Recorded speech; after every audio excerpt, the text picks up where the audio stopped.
Brett Goldstein, Shrinking, and Tetris on this edition of TV+Talk.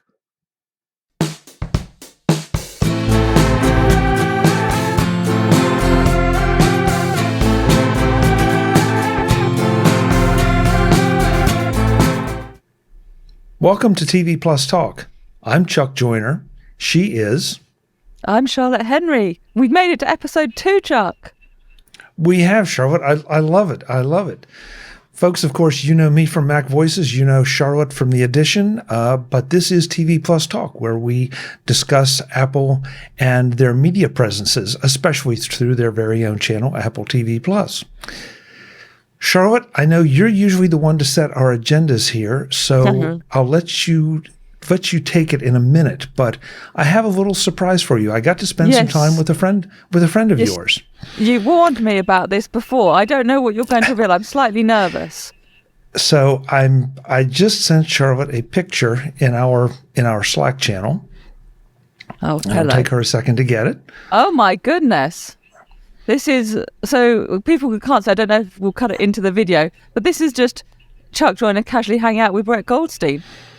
Exactly. Well, exactly. Ted Lasso and a show that I want to talk about as well. Well, Brett was one of the featured presenters at NAB. I was in NAB last week and I have to tell you, Charlotte, I'm usually not one to, succumb to star power and everything. I was just plain curious about this because they billed the session as Brett talking about the creative process. And so, instead of just being Roy Kent and Ted Lasso, it was a really interesting discussion, and I have to tell you, I thoroughly enjoyed it. I gained a new appreciation, I think, for Brett and what he brings to the Roy Kent character, I felt it was appropriate to surprise you with this. Yeah, that's really cool that you got to hang out with him, and I'm really interested. One, I was interested about your experience at NAB anyway, and also I'm interested in. Brett Goldstein's a particularly interesting character because not only is he one of obviously the star characters in Ted Lasso, but I think he's a writer on the show, and he was a writer before he became Roy Kent. There's quite a funny story he tells. I've seen clips of it online where he was like, "Well, I started writing Roy Kent, and then realised it was actually me, so I did an audition tape and sent it to Jason Sudeikis and a couple of the others, being like, I quite like this. If you don't like it, let's never talk about it again." And then he ended up as Roy Kent. So that must have been really interesting to hear from him, actually, because he's kind of on both sides of the camera. Yeah, it was. And he told that story. But what was fascinating about it, first of all, as you said, I didn't know any of this. I didn't realize that he had been a writer on the show and then sort of worked his way into the show. But it was surprising to see how much of the Roy Kent character is Brett Goldstein in like a natural environment. And from the standpoint of but he's funny, he's humorous. He's not quite the stern Roy Kent thing, but he delivers like Roy Kent. And so, yeah, it was, I had a great time listening to the session. It was just fun. And it gave me a new appreciation for watching him portray Roy Kent. Yeah, well, I'll have to try and find that video. Sometimes they put sessions up online, don't they, NAB? So I'll have to see if I can dig out that session. It sounds really cool. I have to say, Chuck, I've got to confess, while we're talking about Brett Goldstein, I've kind of fallen out of love with the latest series of Ted Lasso, Series 3. It's just not doing it for me. See, now that's interesting because you had alluded to that the last time we talked a little bit. Yeah. And I'm finding that I'm enjoying it maybe a little more. Because I think I'm up to episode 5. Okay. Well, I think I'm current, so I'm not sure how many there are. Frankly, I think I'm a couple of weeks behind. Well, I don't want to do spoilers here or anything, but I find it just it's retaining some of the craziness, and I feel like it's backed off a little bit on some of the silliness. And so maybe that's why I'm liking it. Oh, but where have the jokes gone, Chuck? There's some. Well, see, I don't want to blow anything. So as for you or anyone listening, so Yeah, definitely keep going, because there's some things that I felt like, they went back to the way they were earlier in the series, but there are also some more serious storylines developing that I appreciate, because it's making the characters seem more three-dimensional as opposed to just two-dimensional. Well, maybe when the season has ended, might even be by the time of our next show, we'll have to come back and dissect the whole season of Ted Lasso, I think. I feel like we can't talk about Apple TV Plus and not do that. Yeah, I agree. Did Brett Goldstein mention in his session what his actual career highlight is? He has 2. If you remind me of them, I will probably say yes, but right now I'm not pulling them out. Okay, so the second one is being a character in FIFA 23, which they put AFC Richmond into the game. So he played himself. He can play FIFA as himself, as Roy Kent. So that's quite fun. But he says his biggest career highlight was being in Sesame Street and doing a scene with Elmo. Yes, he talked about how much he loves Sesame Street, and you know, and of course I'm thinking, okay, this is Roy Kent sitting on stage, and he's thrilled about being in Sesame Street. So it was very, very interesting to see the very different aspects of both Brett Goldstein and Roy Kent. Yeah. I mean, to be fair, it would be anyone's career highlight, wouldn't it, to hang out with Elmo for a bit? So, you know. I'm glad you mentioned Brett Goldstein. Come on, if we could get Elmo on the show, we'd do it. Well, okay, if you say so. But I'm actually glad we've started talking about Brett Goldstein, because he is a writer. He's an executive producer, actually, of the show I really wanted to talk to you about, because it's my favourite thing on Apple TV Plus at the moment. I've finished the whole lot and I thought it was brilliant. Is Shrinking, starring Jason Segel, Harrison Ford. I kind of mentioned, I think, last time that I had started it and was really enjoying it. I finished it now. And I think it's utterly brilliant. It's funny. It's got and it's by Bill Lawrence. So it's basically by the team that made Ted Lasso. And it's got all the brilliant elements of what we loved about Ted Lasso originally. And because it's Bill Lawrence as well, it also feels a bit like Scrubs. And actually there's some of the Scrubs actors appear at different points, and it's just great. So that's really good. And it's funny, it's charming, it can make you cry. It's just, there's so much going for it. It's only, I think it's 9 or 10, basically 30-minute episodes. So it's a really easy watch and it's really enjoyable. If people haven't had a chance to settle down with it yet, I really recommend it. I've really enjoyed it.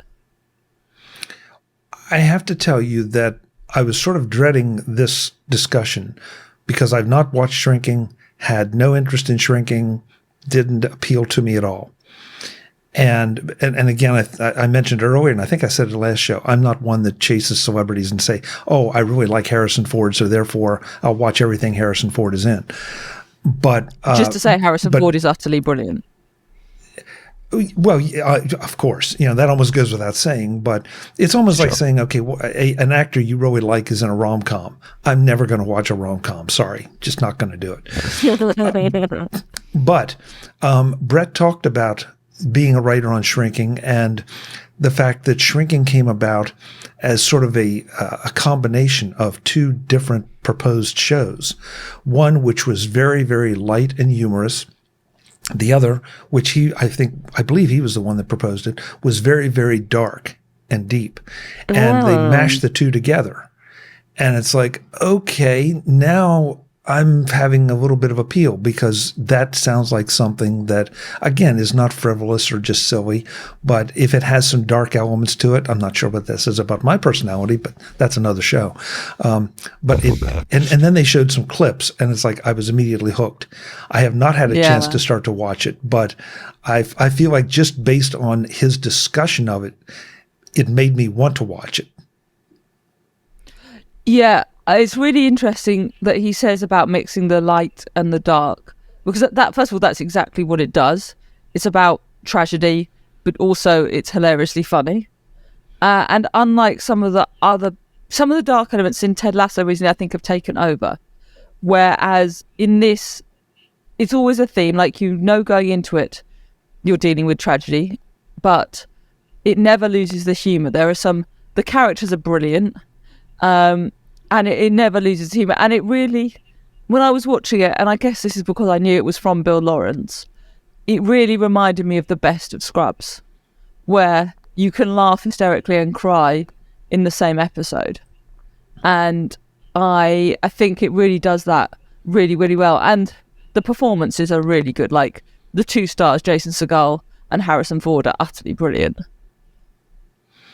Well, the clips, and that just really leads the show. Yeah, sorry, we have a little delay. I guess the right upside scene just did not interest me at all. But having seen the couple clips and hearing Brett talk about it, now it's something I have on my watch list as something I will look forward to, because I think it does sound, it sounds like more what the kind of thing I have a strong potential to enjoy. Yeah, I do think you would enjoy, actually. I think there's some other characters. Gabby, one of the other central characters, is really brilliant in it. She's played by Jessica Williams, who puts in a fantastic performance. Jason Segel's daughter Jimmy is the character. His daughter Alice is brilliant. Like there's and the next door neighbour Liz, you'll drive yourself mad trying to remember where you've seen her, but she is Jordan from Scrubs. And I was like, and when you look at, it's that classic thing of when you look at the IMDb, you realise it's an actress that has been in loads of stuff that you love. So all the performances are great, and I thought the writing was great. There's a little twist at the end which I won't spoil for you, which clearly is setting it up for season 2 and how that will play out. And it's, there are really dark moments in it, but always in an episode, you're never like, I never came away from an episode feeling like on a low. And I always was really looking forward to watching the next episode, if you see what I mean. That's a pretty high recommendation for any show. If you could, especially. When that kind of, watch the next episode, it starts ticking down and you're like, do you want to click the button to keep watching? I was kind of like having to restrain myself from doing it because I'd sort of, watched for so long. But I think that's part of the value of, slightly shorter shows as well. These 30-minute quick hits, you kind of feel you can watch a couple of episodes and they pack more of a punch, in my opinion. I would agree with that. It definitely makes them a little. I guess it depends. I'm not a huge fan of the restrictions of TV, especially broadcast TV, because you feel like some episodes, sometimes the story gets rushed, sometimes it gets drug out, and I'm really liking some of the streaming things that some go 29 minutes, some go 43 minutes. It really feels like that for the most part they're trying to tell the story more than fit the format. Yeah, I really agree with that. Yeah, I like that we're getting away from that. And even so, I think that you're seeing writers and directors still struggling with that mentality that they have to fit certain formats, and both for Apple TV shows and non-Apple TV shows. So, yeah, with Shrinking, actually, it's quite noticeable. The last couple of episodes are a few minutes longer. Again, you couldn't do that on a network. You'd have to cut a couple, 4 or 5 minutes or something from it to get it into that tight 29, 30 minutes. Well, if it was on a network, it'd be 22, 23, wouldn't it? Yeah. But, they don't have that. They're like, I think 35 and 36 minutes the last couple of episodes, but don't feel like they're too stretched out. They do it really, really well. I really enjoyed it as a show, and I'm kind of disappointed I didn't get onto it when it first came out. It's been on TV+ for a while now, but it's really, really good. So if you haven't had a chance to check out Shrinking, it's really worth doing. I don't want to take us too far back to Ted Lasso, but I find it interesting that the mental health storyline has been so important there, and now we have another sort of mental health oriented show here. And so, that this is a theme from these production teams, but also on Apple TV Plus, but also in our society right now, during the pandemic and post-pandemic, depending on which show we're talking about. So they are great messages to get out there that, people have problems and there's nothing to be ashamed of. It should not be stigmatized like it has been in the past. So it's not often that a message resonates with me like that, but I think it's interesting, and I think it's a good, healthy message. Yeah, you're quite right. And the other interesting thing about it, if we want to be a bit cynical and go from a business perspective, is we know this is an area that Apple at a corporate level has spoken about, has, it's promoted apps about it, has its own kind of meditation app within Fitness Plus. It's the kind of thing Apple is interested in as a company. So it's one of those ways where everything about the Apple brand overall kind of works together, isn't it? You have these shows focusing on issues that Apple really cares about. There's been stuff from Prince Harry out on Apple TV, but the stuff with Oprah, all of that stuff again on Apple TV Plus is talking about mental health as well. I hadn't thought about that, but you're right. I guess there is a broader message, and it is something that Apple has been a public advocate for. So I don't know, maybe there'll be more shows in this direction, but I can also think of at least one other non-Apple TV Plus show where a therapist played a significant role. And so, this may just be, one more thing that people are recognizing as part of a lot of people's lives, and therefore people can relate to it. Yeah, for sure. I always find when we're discussing TV Plus, I always find it interesting to see how everything within Apple kind of links together. Good point. I've always found that a kind of fascinating way, because Apple has the capacity at a giant corporate level to do things across the board. Normally it's things with music. So there's, a big music documentary goes on TV Plus. There'll be a huge interview on Apple Music with Zane Lowe. All the clips will go out. You can listen to the music in Apple Music, and it just has a whole, every Apple service is pushing the same thing. But of course it works on all different things, and it could be social issues like mental health, where Apple has all these different, it's a horrible way to put it, but different pieces of content that touch on that issue. I hadn't really put it in those terms in my mind, but you're absolutely right that they have the opportunity to spread things out here a little bit, to deliver a lot of messages that they deem important and advocate for them. Yeah. Now that you think about it, thinking back to Mythic Quest, there were some things in there too. So yeah, you make an excellent point. Oh, is Mythic Quest coming back? That would be very good for my mental health to have more Mythic Quest, I've got to tell you.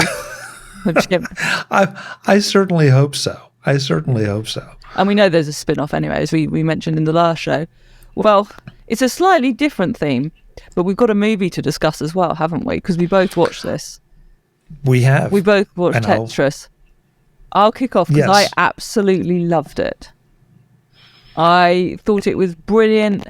I thought the performances were great. I thought it was really tightly done. A movie, 2 hours in this day and age really is to be commended, because people seem to want to indulge 2.5, 3 hours. And they told the story really tightly. It was funny. It was action-packed. I just thought it was great. For people that don't know, it's a film that tells the story of getting the rights to Tetris from the Soviet Union. It touches on some really interesting bits of history as well. I really, really enjoyed it. What was your take? Charlotte, this is one that I watched almost out of obligation because, hey, it's a computer-oriented movie. And so, yeah, and I'm not a gamer. I think I've played Tetris once, maybe twice in my life. So there was no interest there. I loved this movie. Yeah. This was so good. I don't know how deadly historically accurate it is, but it really doesn't matter. It tells such a phenomenal story, and I know there's enough of a basis to that. It has a lot of truth to it, but that did not detract from the story at all. I thought it was no. It's a reason to subscribe to Apple TV Plus just to watch this movie. Actually, I really agree with you. If you can get a free trial, if you just want to pay for a month, it's worth. Personally, I think it's worth doing to binge Shrinking and watch this movie, because I think they're both great. Taron Egerton's performance in it as the main man, Hank Green, isn't it? His name. He's the main character who the story follows, and it's a brilliant performance from him. I spent a lot of the movie thinking, how real is this? Did this really happen? Because some of it, particularly the bits set in the Soviet Union, Moscow, are completely balmy, aren't they? Well, they're very stereotypical of what we in the West think of as the Soviet Union at that time. Yes. So, only folks who have been to the Soviet Union in that time period would be able to comment on how accurate those were or were not. But at the end of the day, it plays so well that you just, historically accurate or not, you can't help but enjoy it. Yes, all the different bits around corruption and backhanders and who's cheating on who and who's lying to who and all the rest of it. Yeah, and the bad guys are bad up until they might be good, then you're not sure.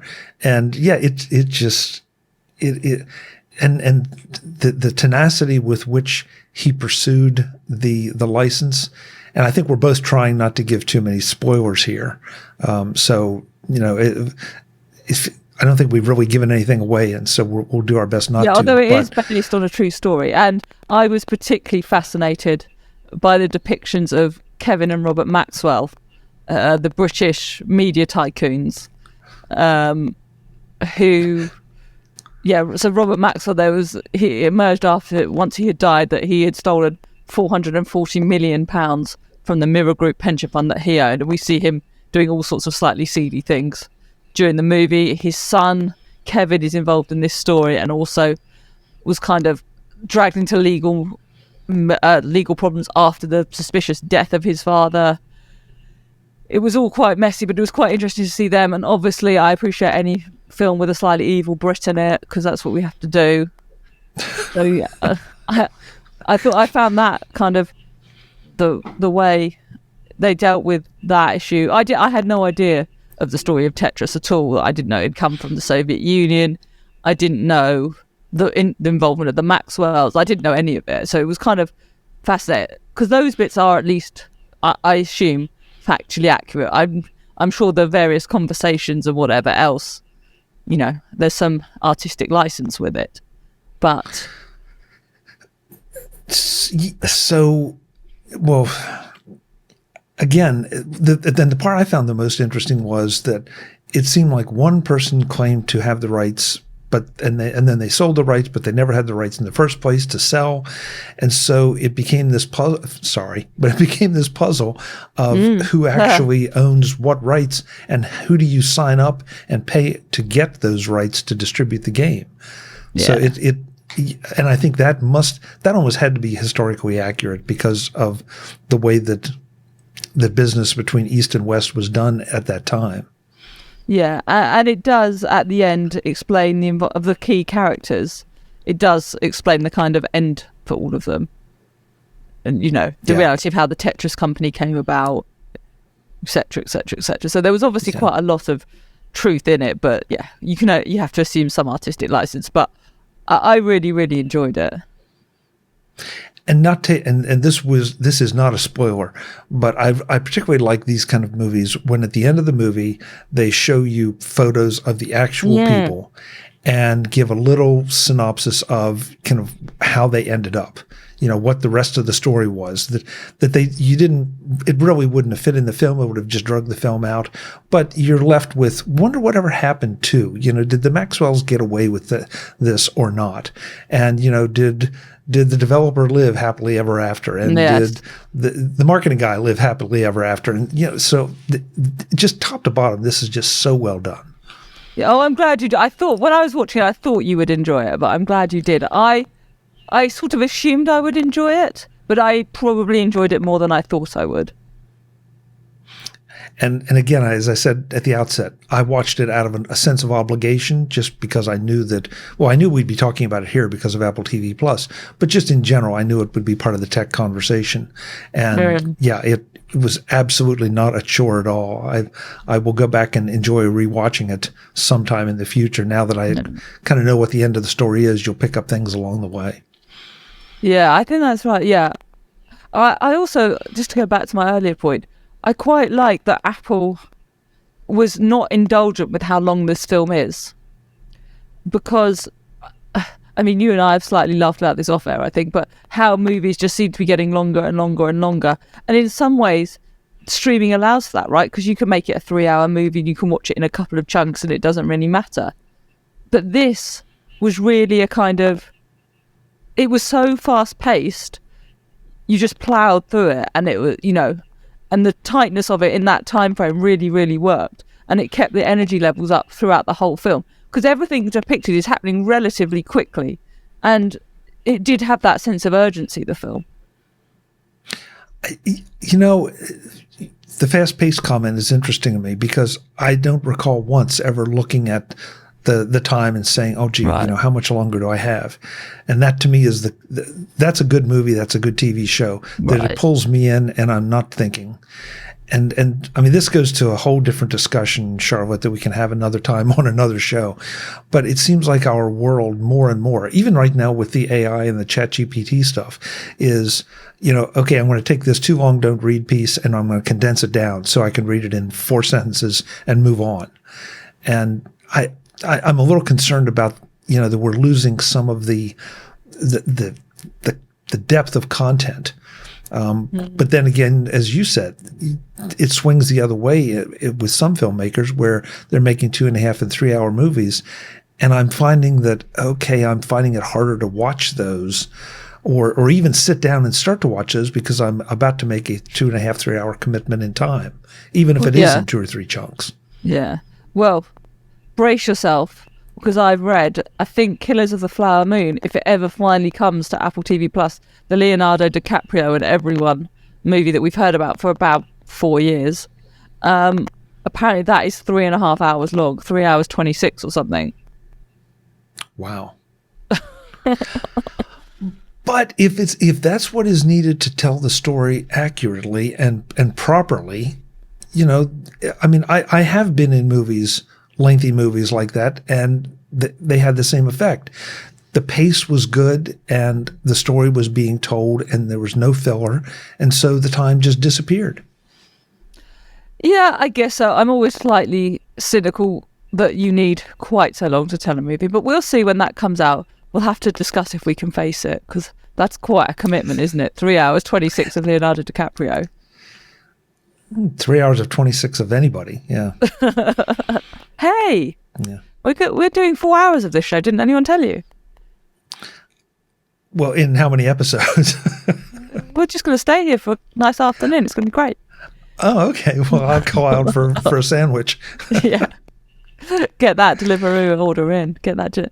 But yeah, no, I'm glad you enjoyed it. I'm glad it's back on. And I hope, well, tell us in the comments and, on YouTube and the podcast, whatever, if you enjoyed this and if you've seen it, because we always like to hear from people what they're watching and what they see. And if if there's any unfound gems that Chuck and I haven't discovered within the Apple TV Plus app, do let us know about that, because we'd love to know what should be next on our to watch list.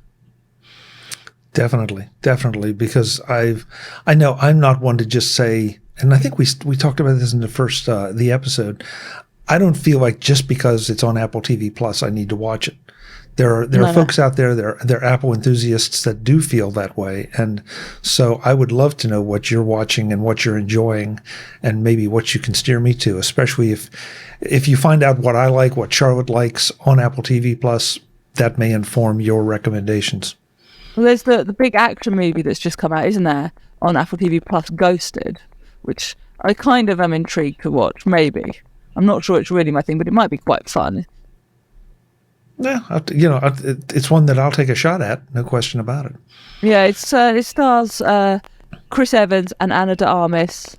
So, maybe if you were taking out that... Oh, it's apparently got Ryan Reynolds in it, and he's had a very big weekend. So there's a whole load of quite good acts. There's big stars in it, so that might be quite a fun action movie to check out as well. Agreed. Although it hasn't, I have to be honest, got a very good Rotten Tomatoes rating. So it's at 30% on Rotten Tomatoes, 36% on Metacritic, and 5.8 out of 10 on IMDb as I'm looking. See, this is why Charlotte is so great at doing this, because she tracks all those things. I just look at it and say, does it look interesting or not? Because half the time, I don't agree. Some of my favorite movies probably have, ridiculously low ratings everywhere. So, it's all about what you enjoy and what we enjoy. Yeah, that's true. And listen, it's a less than 2 hour commitment. I'm always up for a slightly ridiculous action movie, so maybe we'll check that out. Just slightly ridiculous. The more ridiculous, the better. Okay. So we will do this again next month. We should also mention that TV+Talk is both on the MacVoices feed and on Charlotte's feed for the edition. That way we can distribute it to both our audiences, and we're seeing how this goes. This is the second show. Please let us know what you think about it. You can reach me at chuck@macvoices.com. Charlotte? I'm at Charlotte Henry on Twitter.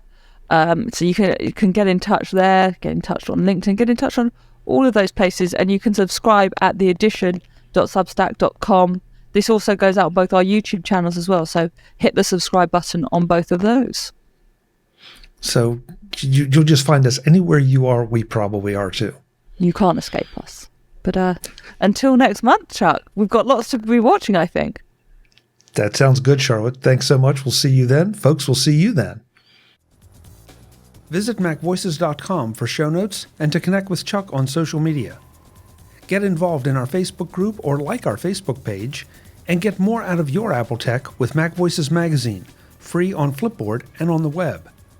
And if you find value in it all, consider supporting us through either our Patreon campaign at patreon.com/MacVoices or by making a one-time donation via the PayPal link on our front page and in the show notes of each episode. You will join these fine people who help bring you Mac Voices.